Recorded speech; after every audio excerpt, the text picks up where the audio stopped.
Okay, this video is a book review. The name of the book is this book right here, Overpowered by Martin Blank. That's him right there. He's a PhD, does research on EMF and cell phones and Wi-Fi.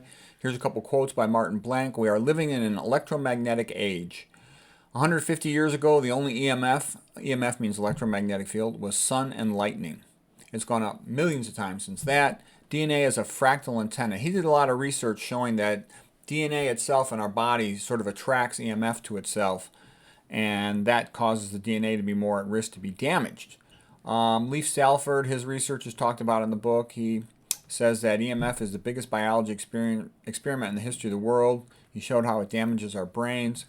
Michael Merzenich, co-inventor of the cochlear implant, said, if you want to improve a brain, you train it. To get better at playing an instrument, for example, you would practice your piano every day. On the other hand, if you want to worsen the performance of a brain, you just add noise. And the point I'm making here is EMF is major addition of noise to our brain. It's decreased cognitive performance. It's not a good thing. Okay, here's the electromagnetic spectrum. So electrical, magnetic, like magnetism, magnetic fields.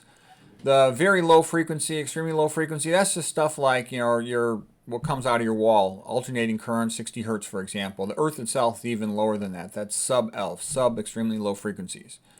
All right, then the next step up was sort of the radios. Radio waves have been around for a long time, like 100 years. And that's your AM and your FM, and then later your TV a little more. Then the next thing is microwaves. Cell phones can be partly in the radio frequency spectrum, partly in the microwave spectrum. We mostly think of them as being microwave transmitters. Okay, then you've got visible light. At the upper end of visible light, you've got ultraviolet.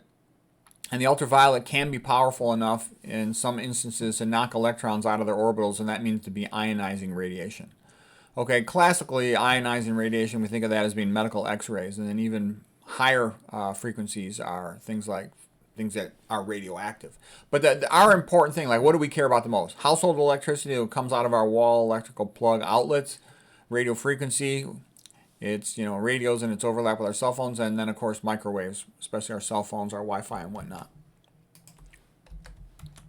Okay, and people are exposed to this tons. Many of us are exposed to routers at our jobs. The routers, many people have them, Wi-Fi routers in their houses. Many people put these laptops on their lap, which is a stupid thing to do. A low-power microwave transmitter right next to your gonads, male or female gonads, both affected. These cordless phones are very much like a cell phone. A lot of kids, they don't know any better. They sleep with their tablets or their computers or their cell phones right next to their head. Very stupid. As a parent, you got to go and move that and train the kid not to do that. These smart meters are bad. You can try to shield them, away from yourself, like shield that wall, so to speak. Okay, one thing that Martin Blank discovered, something very much like, Bach wrote the great fugues, which are like a fractal. They've got self-symmetry. They reflect back upon themselves. They repeat a given pattern, sometimes with a little slight variation. It's like a Moritz Escher drawing with tessellation. It's also called in an art sort of a repeating itself pattern with what is called self-symmetry. Little maybe like changes in size, for example, of parts of it. And the relevance is the DNA double helix is quite a bit like that, and it folds quite a bit upon itself, and it has these binding proteins to help fold it, and as well as to shield certain sites on it, like your histones, for example. And it functions as what is called a fractal antenna. It attracts EMF to itself, and that EMF can damage it. So DNA is quite vulnerable to being damaged by EMF. And don't get me wrong, we've got good repair systems, but you don't want to overwhelm them. This Dr. Henry Lai, a long time ago, decades ago, he figured out that EMF was causing DNA damage, DNA strand breaks, at what was considered safe levels. Because they tried to say, oh, it's only unsafe if it has a thermal heating effect. But it's actually, most of the harmful effects come from non-thermal effects, non-heating effects.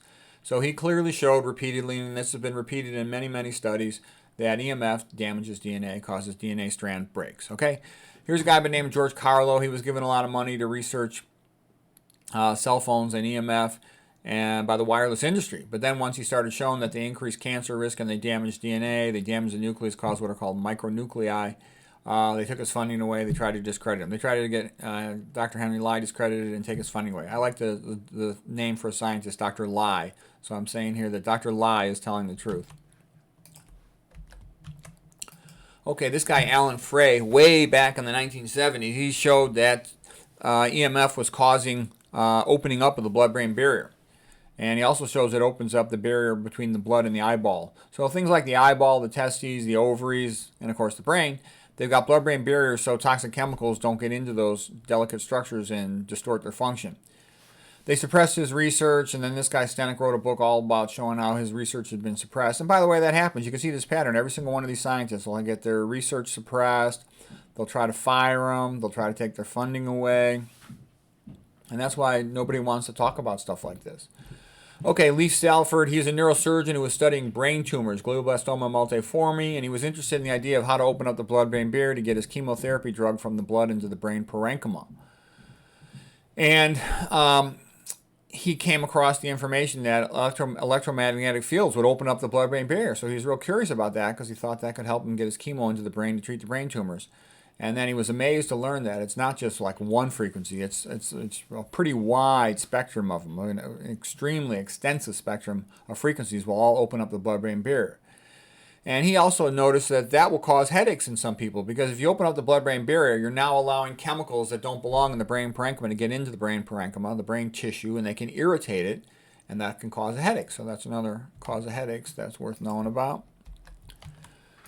Okay, here is some possible modifications of the blood-vitreous humor barrier. That means the eyeball with electromagnetic fields, Alan Frey's work. Okay, and he showed that it does that. He would basically just expose the animal to EMF and then inject a fluorescein dye into their blood, and then he would see that it was taken up into the eyeball or into the brain afterwards because he'd open up the blood-brain barrier and the blood-eyeball barrier.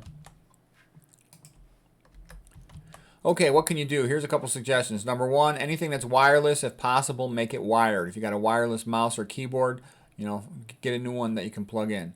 Don't ever put your phone in your front pocket. You get your gonads, the male testes, female ovaries. In your back pocket, I worry about potentially having an effect on increasing the risk of rectal cancer. In the front chest pocket, for a couple of decades, you increase your risk of breast cancer. Turn off your Wi-Fi at night. Flick the switch. Change your alarm clock to battery operated. Avoid fluorescent lights and dimmer switches because they give off more EMF. Shield yourself when possible. Easy thing to do would be your bed at night. Avoid extension cords running underneath the bed. Avoid powerful electronic appliances. Like if you have a hairdryer, don't ever use a hairdryer again. Throw it in the garbage. It gives off tons of EMF right next to your brain. Stupid. Heated water beds are probably a bad idea. You want to try to avoid having electricity running near your body from an external source while you're sleeping. Try to get turn the house heat up or something, or compensate some other way. More blankets.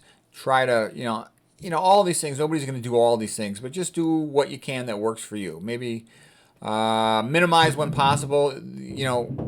Get as far away as you can. Inverse square rule. What the inverse square rule means is that, let's say you're 2 feet away instead of being right next to something. Then you reduce the dose to you only get 1/4 the exposure. Okay, because it's 1 over the inverse square. Inverse square 2 squared is 4. If you're 4 feet away, then you get 1 over 4 squared. So it would be 1 over 1/16. So you reduce your dose is only 1/16 of the original by just going 4 feet away from a source. Okay, in general, try to be healthy, optimize your immune function. Don't get a cell phone for your kid. Try to avoid it as much as you can. I think it's bad for the kid. The kid can just call you when they need a ride home from their friend's phone.